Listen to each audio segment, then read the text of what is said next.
예, 오늘은 너희가 그들에게 먹을 것을 주어라 라는 제목을 가지고 함께 말씀을 나누도록 하겠습니다. 여러분, 혼자서 좀 한적한 곳에 가서 생각도 정리하고 또 쉬고 싶은 때가 있으시죠? 예, 어떤 때 그러세요?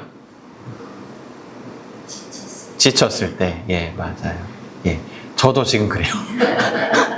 우리 윤슬이 좀 내버려 두고 어디 가서 한적한 곳에 가서 쉬고 싶다라는 생각이 듭니다. 근데 참 예전에는 그냥 그러면 이제 아내에게 좀 부탁을 하고 떠나면 됐는데, 이제는 이제 떠나려고 하니까 이게 미안해서 못 가겠는 거예요. 참. 아무튼 그렇습니다. 이제 지쳤을 때, 또 뭔가 힘이 들 때, 그럴 때 우리는 그렇게 하고 싶습니다. 오늘 본문 속 예수님은 힘든 일을 겪으셨어요. 우리가 처음에 읽었을 때 예수님께서 어떤 소식을 들으셨다라고 하면서 시작을 하는데, 그 앞에 어떤 일이 벌어졌냐면 사촌이자 또 자기를 예비하러 온 인물, 즉 동역자인 세례자 요한의 죽음이라는 그 사건을 경험하신 겁니다. 근데 이 요한이 죽은 것이 그냥 죽은 것이 아니었어요. 권력자의 폭력에 의해서 어이없는 죽임을 당합니다. 분봉왕 헤롯이 잔치에서 술 기운의 한 약속 때문에 목이 잘리고 만 거예요.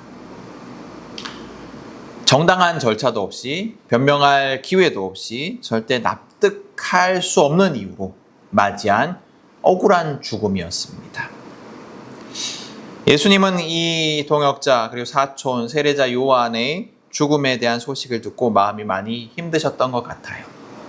그렇죠? 상상해 보면 그렇죠? 우리가 함께 했던 사람, 우리가 친밀하게 느끼는 사람이 억울한 죽음을 맞이한다면 그 억울함이 우리에게도 전이 되잖아요. 그렇죠? 이해할 수 없고 왜 이런 일이 벌어지는지 너무 슬픕니다. 예수님이 그러셨던 것 같습니다. 요한의 죽음이 예수님께 더 힘들게 다가온 것은 어쩌면 또 예수님도 이 권력의 협박과 폭력 속에 있었기 때문일지도 모르겠어요. 그러니까 요한의 죽음에서 자신의 죽음의 그림자를 보셨을지도 모릅니다. 그러니 더 힘드셨겠죠. 그래서 예수님은 요한의 죽음의 소식을 듣고 한적한 곳으로 떠나십니다. 마음을 정리할 시간이 필요했을 거예요. 또 조용히 혼자 있고 싶으셨을 겁니다. 애도하고 싶으셨을 거고 또 본인도 위로받고 싶으셨을 거예요. 그런 마음으로 사람들의 이야기를 듣고 병을 고치고 가르치는 일을 하기에는 너무 지쳐 있으셨습니다. 근데 그 삶이 팍팍했던 군중들은 예수님의 마음을 헤아릴 만한 여유가 없었어요. 예수님이 어디로 가신다라는 소문을 듣고 많은 무리들이 예수님을 따라갑니다. 예수님은 홀로 한적한 곳에 가고 싶으셨지만 사람들은 오히려 그 예수님이 어디를 가신다는 소식을 듣고 더 막 따라가요. 예수님도 그들을 외면하지 못하십니다. 그래서 예수님은 가던 배에서 내리셔서, 한적한 곳으로 가던 배에서 내리셔서 그들을 만나시고 그들을 환대하시고 병든 사람들을 고쳐주십니다. 여러분, 이 이야기 속에서도 드러나지만 예수님은 자신보다 자신이 필요한 이웃에 더 마음을 두셨던 분이셨습니다. 어쩌면 이 예수님의 이 성품은 그분의 존재와 연결된 것인지도 모르겠어요. 예수님의 존재가 어떤 분이십니까? 신의 자리를 버리시고 세상의 구원을 위해서, 온 존재의 구원을 위해서 자신을 낮추고 희생하신 것이 성육신하신 예수님의 본질이잖아요. 그러니 그 본질에 이 성품이 드러나는 것 같아요. 근데 여러분, 이 예수님을 보면 우리가 이제 예수님의 제자라고 하고 예수님의 성품을 닮아야 된다라고 하는데, 이 예수님은 우리가 따르기에 너무 이상적인 분으로 보여요. 어떻게 그렇게 할 수 있겠어요? 우리가 우선이죠. 내가 우선이지. 내가 너무 힘든데 어떻게 남을 생각하고 도울 수 있겠습니까? 예수는 너무 이상적이에요. 근데 이에 반해서 제자들의 모습은 이해가 되고 합리적이에요. 상식적이에요. 그러면 저녁이 되었어요. 모두가 배고픈 시간이었습니다. 예수님을 따르던 군중들은 먹을 것이 없었어요.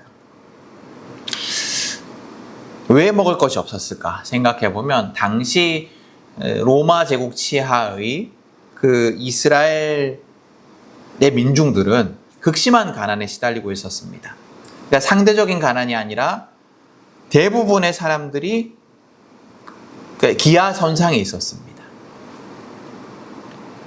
그러니까 아마 예수님께 몰려온 사람들도 대부분 매일매일 끼니를 걱정해야 하는, 하루 일해서 하루 벌어서 끼니를 얻는 그런 사람들이었을 겁니다. 그러니 이제 나오는데 음식을 가지고, 여유 있는 음식을 가지고 나왔을 리가 만무하죠. 또 아니면 이 예수님을 통해서 해결해야 할 삶의 문제가 너무 급박했기 때문에 예상하지 못한 예수님의 등장에 대한 소식을 듣고는 아무것도 준비하지 못하고 급하게 뛰쳐나왔을 수도 있어요. 설령 뭔가 있었어도. 또 아니면 몰려온 사람들이 너무 많았기 때문에 치료를 받기 위해서 기다리는 시간이 길어져서 원래 계획했던 것보다 오래 머물렀을 수도 있어요. 한 서너 시간 있다가 나 돌아가서 밥 먹어야지 이렇게 생각하고 있었는데 너무 오래 머물렀을 수도 있습니다. 어떤 이유에서건 이들에게 지금 저녁이 되었는데 먹을 것이 없다라는 것은 이들의 급박하고 어려운 힘든 현실을 보여주는 것 같아요. 여유 있는 먹을 것이 없어서 그랬든, 아니면 너무 삶의 해결에 대한 그 욕구가 급박해서 그랬든, 어쨌든 간에 이들의 힘든 현실을 보여주는 듯합니다. 이들을 보면서 제자들은 걱정해요. 먹을 것이 없는데, 배고픔을 해결해 줘야 되는데 걱정합니다. 이들의 고통에 마음을 씁니다. 근데 그렇지만 이들을 책임지려 들지는 않습니다. 왜냐하면 책임질 수 없기 때문이에요. 제자들이 잘 생각해 보세요. 제자들이 이기적이거나 냉정해서가 아닙니다. 제자들에게는 이 많은 사람들을 먹일 만한 역량이 없었어요. 우리 뒤에 나오지만 남자 어른만 5,000명. 그러니까 10,000명인지 20,000명인지 가늠할 수도 없는 그 많은 사람들을 어떻게 먹일 수 있겠습니까? 돈도 능력도 없었습니다. 이 사람들을 위한 가장 합리적인 행동은 그들을 마을로 보내는 그것이었어요. 제자들의 행동은 굉장히 상식적이죠. 이해가 되죠. 여러분, 우리는 고통 속에 있는 이웃을 보게 될 때 어떻게 행동하나요? 우리가 설령 그들의 아픔에 대해서 정말로 깊이 있게 공감하고 또 안타까운 마음을 가지더라도 이들을 위해 행동하기는 쉽지가 않습니다. 그리고 그 문제를 내가 해결해 줄 수 없는 것이 분명해 보일 때, 그 문제가 내가 해결해 줄 수 없는 일이 분명해 보일 때 더 그래요. 그죠? 내가 해결해 줄 수 있는 일이라면 해결해 주겠지만, 도와주겠지만, 내가 해결해 줄 수 없어 보일 땐 더 그렇습니다. 그럴 때 우리는 제자들처럼 행동할 거예요. 그죠? 정말로 중한 병에 걸린 사람이 있으면 빨리 병원 가봐라. 정말로 가난한 사람이 있으면 좀 일자리 좀 구해봐라. 제자들의 행동은 굉장히 합리적이에요. 근데 이렇게 합리적으로 보이는, 우리가 생각할 때 굉장히 합리적이고 상식적으로 보이는 제자들에게 예수님이 무엇을 명령하십니까? 뭐라고 말씀하시냐면 그들은 물러갈 필요가 없다. 제자들이 와서 예수님 이 사람들을 마을로 보내야 됩니다 라고 얘기를 하니까 그들은 물러갈 필요가 없다. 너희가 그들에게 먹을 것을 주어라. 예수님은 오늘 이 명령을 통해서 제자들의 합리적이고 상식적인 판단에 도전을 하십니다. 여러분, 제자들이 합리적인 것은, 우리가 제자들의 행동을 합리적으로 여기는 것은 그들이 가진 것에 대해서 냉정하게 파악했기 때문이에요. 그러니까 주제를 잘 알았기 때문입니다. 제자들에게는 성인 남자만 5,000명인, 성인 남자들만도 5,000명인 사람들을 먹일 만한 돈도 식량도 없었습니다. 그들에게 있는 것이라곤 고작 빵 5개와 물고기 2마리 뿐이었어요. 제가 학교에서 학생들에게 이제 오병이어 얘기를 하면서 빵 5개와 물고기 2마리 얘기를 하니까 와, 굉장히 많이 먹는가 보다. 뭐 엄청 많네요. 이렇게 얘기를 하더라고요. 근데 당시 사람들에게 빵 5개와 물고기 2마리, 아마 물고기도 되게 작고 빵도 뭐 보잘것 없나 봐요. 이 2마리는 당시 사람들에게 아주 소박한 그리고 평범한 음식이었다고 합니다. 그러니까 우리로 하면 뭐쯤 될까요? 뭐 그냥 요새 뭐 그냥 꽁보리밥에 뭐 고추장에 뭐 대충 말아서 먹는 뭐 이런 음식인 거예요. 아니, 우리도 또 안 맞는데 꽁보리밥을 누가 먹지도 않잖아. 그냥 밥에다가 대충 뭐 그렇게 먹는. 예. 그러니까 다시 말하면 보잘것없는 음식이었습니다. 그리고 그것도 한 사람 목 정도밖에 안 되는 양이었어요. 여러분, 제자들은 굉장히 정직해요. 예수님 앞에서 허세를 부리지 않아요. 나 뭐 더 많이 가지고 올 수 있는데 더 찾아볼게요. 이런 얘기 하지 않습니다. 우리가 가지고 있는 것, 우리가 가지고 있는 것, 제자들이 가지고 있는 것에 대해서 솔직하게 내어놔요. 근데 여러분, 그 합리성과 솔직함 속에는 타인을 위해서 희생하지 않으려는 이기적인 마음이 숨어 있었을지도 몰라요. 여러분, 우리는 합리성 속에 숨어서 도움이 필요한 타인에 대한, 이웃에 대한 부담을 덜어내기도 합니다. 아이고, 어려운 사람들이 얼마나 많은데 내가 뭐 고작 요만큼 돕는 것이 무슨 의미가 있겠어 라고 생각하면서 뭐 후원해 보려고 하다가 마음을 접어요. 내가 몇만 원 돕는 게 무슨 의미가 있을까? 어려운 사람들이 이렇게 많은데. 그리고 또 나도 어려운데 이건 나중에 하자 라고 생각하기도 합니다. 나도 힘든데 타인을 도울 여유가 어디 있겠어? 내게 어디 있겠어? 굉장히 합리적으로 생각해요. 내 사정과 형편을 살펴서 나를 위한 합리적인 행동을 선택하는 거예요. 나를 위한 합리적인 행동. 근데 예수님은 달랐습니다. 예수님은 제자들이 자신이 가진 것보다 군중들의, 사람들의 필요에 더 집중하기를 원하셨습니다. 마치 예수님이 본인 어려운 마음, 본인의 힘든 마음 때문에 홀로 있기 위해서 한적한 곳으로 가시다가 따르는 사람들을 보시고 외면하지 못하시고 배에서 내리셨던 것처럼 말입니다. 예수님은 우리에게도 명령하세요. 우리가 가진 것이 아니라 우리 이웃들의 필요를 보라고 말씀하십니다. 예수님에게 우리의 부족함은 이웃을 외면하는 핑계가 되지 못합니다. 왜냐하면 우리는 부족하지 않기 때문이에요. 여러분, 빵 5개와 물고기 2마리밖에 없습니다 라고 말하는 제자들에게 사실은 예수님이 계셨어요. 예수님이 어떤 분이세요? 사람들의 고칠 수 없는 병을 고치시고 기적을 일으키시는 예수님. 그 예수님이 제자들에게는 있었어요. 제자들은 이 예수님을 보지 못했지만 예수님이 제자들에게 있으셨습니다. 제자들은 군중의 필요 앞에서 예수님의 능력을 생각하지 못해요. 예수님의 능력을 기대하지 못해요. 왜 그랬을까요? 왜 예수님을 바라보지 못했을까요? 제자들은 그들에게 없는 것에만 주목하고 있었기 때문이에요. 그들에게 부족한 것에만 주목하고 있었기 때문에 그들이 가진 것이 무엇인지는 제대로 알지 못한 겁니다. 여러분, 우리도 마찬가지입니다. 우리에게 있는 것, 우리가 가진 것만을 생각하면 우리는 늘 부족해요. 우리는 이웃의 필요를 채워줄 만한 시간도 능력도 돈도 없습니다. 우리는 이웃의 필요를 알아요. 도움이 필요한 이웃들을 압니다. 여러 어려움 속에 살아가는 이웃들을 압니다. 전쟁과 폭력과 고통 속에, 질병 속에 살아가는 이들을 알아요. 또 여러 가지 억울한 사연 속에 있는 이들도 압니다.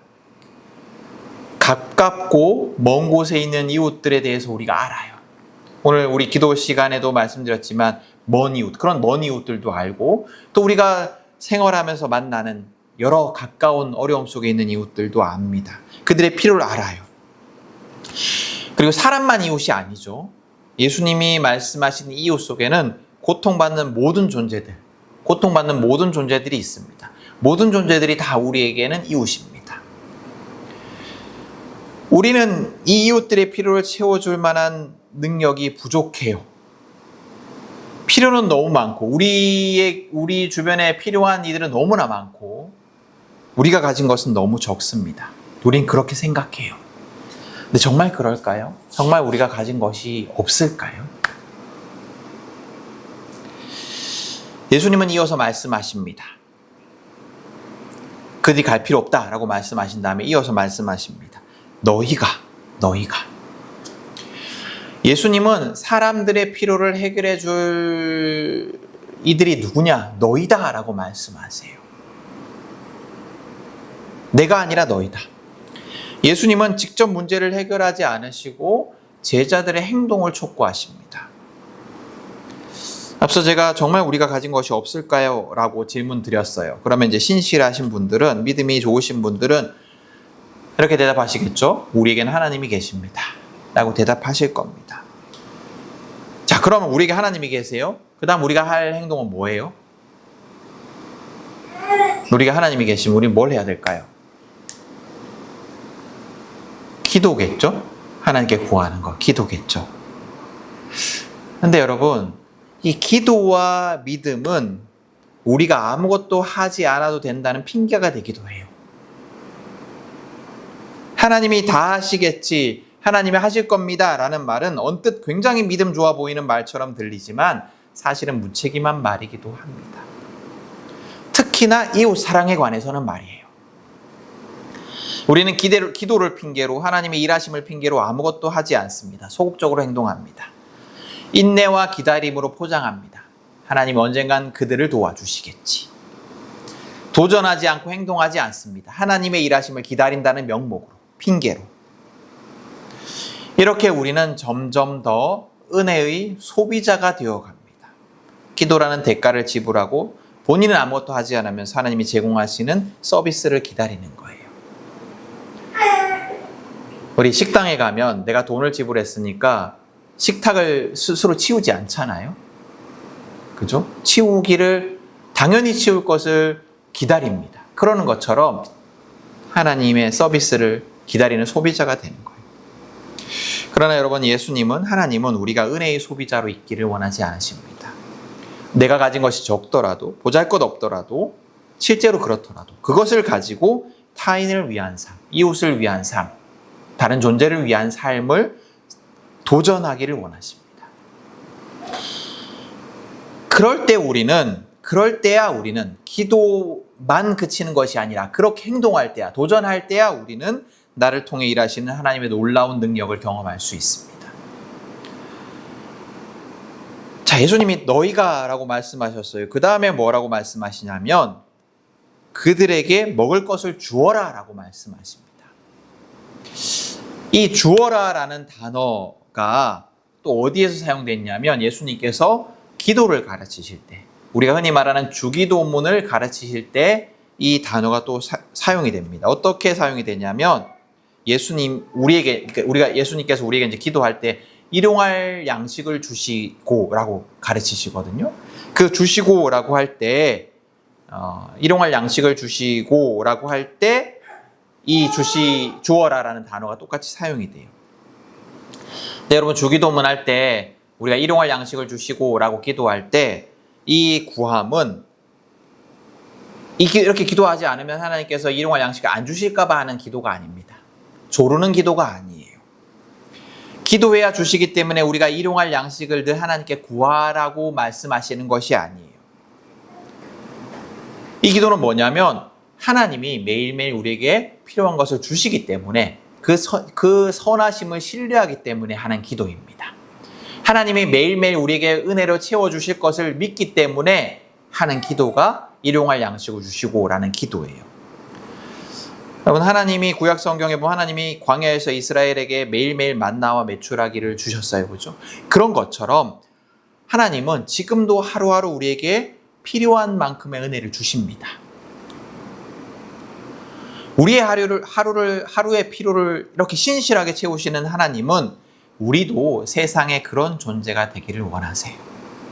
우리도 다른 존재의 필요를 채워주는 사람이 되기를 원하십니다.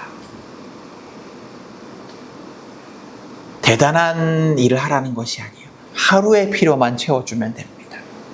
하나님이 우리의 필요를 채워주시듯이 무슨 모든 필요를 완전하게 영원하게 채워주라, 우리의 이웃들의 필요를 채워주라고 말씀하시는 것이 아니에요.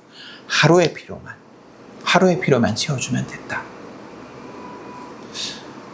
여러분, 그 박재수라는 만화가가 있어요. 이제 연필 드로잉 만화를 이렇게 짧은 만화를 주로 그리거든요. 4컷 만화, 2컷 만화, 한 페이지 만화 이런 것들을 주로 그리는데, 작가의 작품 중에 한 커플이 이제 길을 가다가 길고양이 하나를 만난 이야기가 있습니다. 이제 그 고양이는 이 커플이 아는 고양이였어요. 다른 고양이들로부터 괴롭힘 당하는 걸 여러 번 봤거든요. 그날도 이 고양이가, 이 연약하고 그 약한 고양이가 그 차 밑에 숨어 있는 걸 이 커플이 보게 됩니다.